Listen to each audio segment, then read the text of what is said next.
we're going to be late to the blooming of the Sumatran century flower. The flower's starting to open. Everyone, flare your nostrils in olfactory anticipation.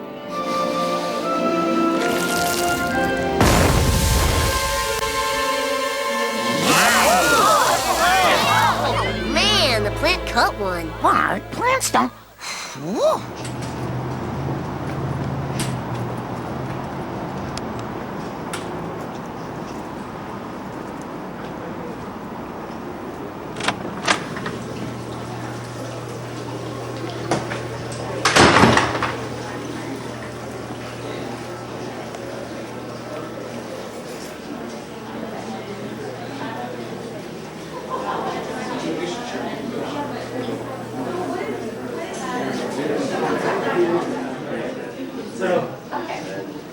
I'm sure that we would do a better job of cultivating this species so if you we feed could and you pump, keep the temperatures higher, and then you do it all over again. faster growth and more frequent bloom, etc.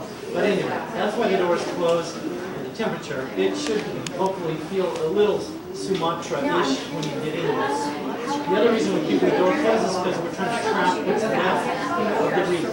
Because I know that's what you came for. That's good. Yeah. That means Unfortunately, the reef diminishes very rapidly after the first month. And so, that's when they're like, some people are now just barely getting in the door. Hopefully, when you get a chance to climb the ladder and look down, you get to the door. It's like it's just a popped up window. It's just the shade on the top.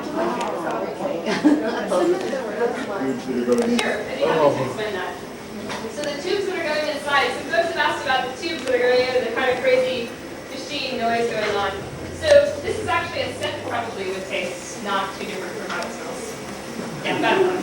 Do you know what any of the scents into, like thiols? So far it appears to be a lot of sulfur compounds. So we got some dimethyl disulfide, dimethyl trisulfide, all sorts of stuff. So basically, for those of you that aren't awesome, crazy chemists, these are scents that are like ourselves. These are similar scents to what might be given off by a skunk cabbage, which is related to this plant, or maybe like a rotten egg. So this plant's native to Sumatra. Sumatra is in Indonesia, right on the equator. Right on the equator. And things that we know about things that are on the equator, they tend to be pretty warm. So in order to actually get this plant to flower, not only have we had the heat in here on full blast for several months, we have the vents closed, which they normally would be open this time of day, and there's a heat mat under here.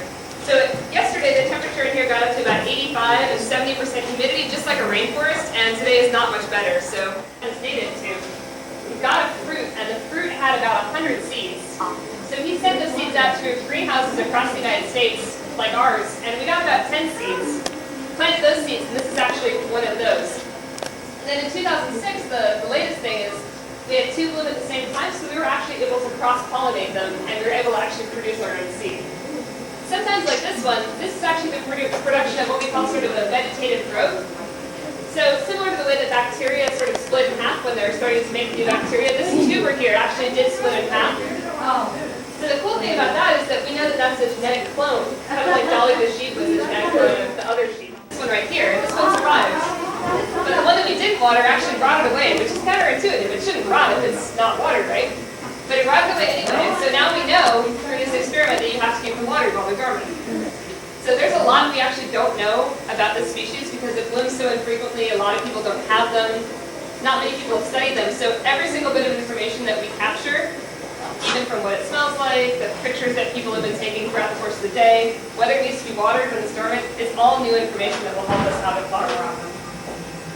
Margarios actually has one of the best records in the world for getting these guys to flower. nice.